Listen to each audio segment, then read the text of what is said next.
Fairy tales, legend and lore, family stories passed down to us. Are they all true? Not all of them. Are they still fun to hear? Absolutely. Giants. We know there are real-life giants to an extent, those with not just above average height, but towering humans that were born with the combination of genetics that produced a large person. Giants have been talked about for a long time, mostly through folklore, with the word even used in biblical references and Greek mythology. Even more modern day, people would flock from all around to catch a glimpse of someone proclaiming to be a giant.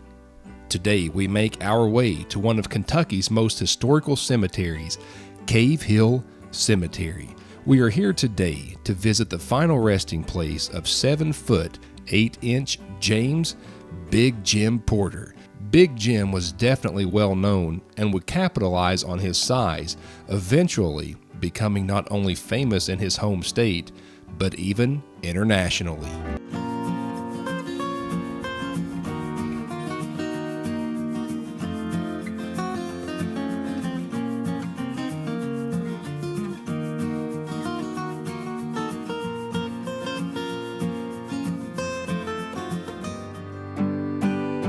James Porter was born on December 15, 1811, in Portsmouth, Ohio, and moved with his family to Kentucky as a very small child. He was actually of average size as a kid, but at age 17 began a growth spurt that became legendary. At the peak of his growth, he was growing an astounding 1 inch per week. His growth became the talk of the town and even became the subject of betting.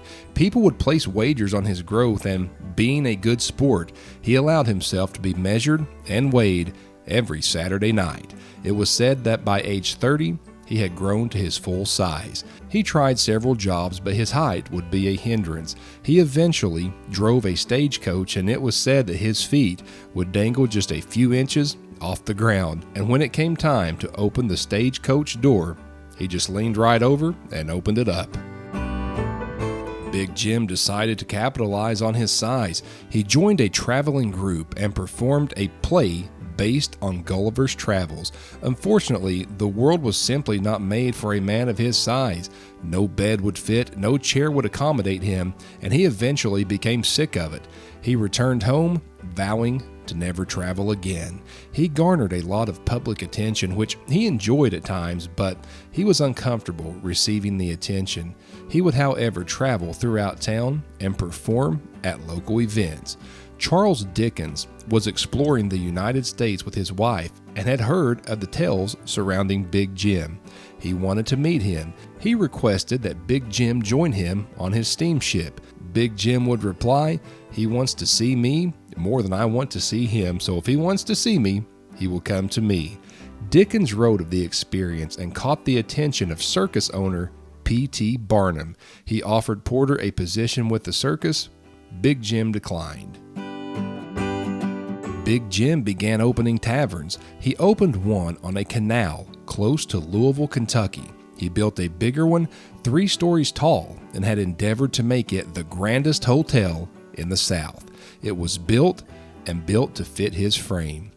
Unfortunately, train traffic began to eclipse steamboat travel, and his hotel failed. On April 26, 1859, Big Jim was found dead of what is now believed to be a complication due to acromegaly. To put this in modern-day context, this is the same condition that affected famous people such as Andre the Giant and actor Richard Kiel. A special 9-foot coffin had to be built for Big Jim, and yes, it became a spectacle. A parade-like procession was led to his burial here at Cave Hill Cemetery. At one time, there was a family vault here which apparently was torn down around 1900 after it fell into disrepair. People would peer inside the family vault to compare his coffin size to that of his family. This concrete marker is the only thing that survives. I am honored to visit the grave of Big Jim. This is another story of someone who was famous in his day, largely unknown now, and I love these types of stories. Big Jim, by all accounts that I could find, was a great guy, well respected. I have more stories from Cave Hill on the way. I would like to thank my latest Patreon supporters, James Lee and Jennifer Walling. You are so kind and generous. Thank you for believing in what I do. I'll have links to my Patreon and website in the description. Links to my social media will be on the website. I'd love to see you there. I'm on Facebook and Instagram also.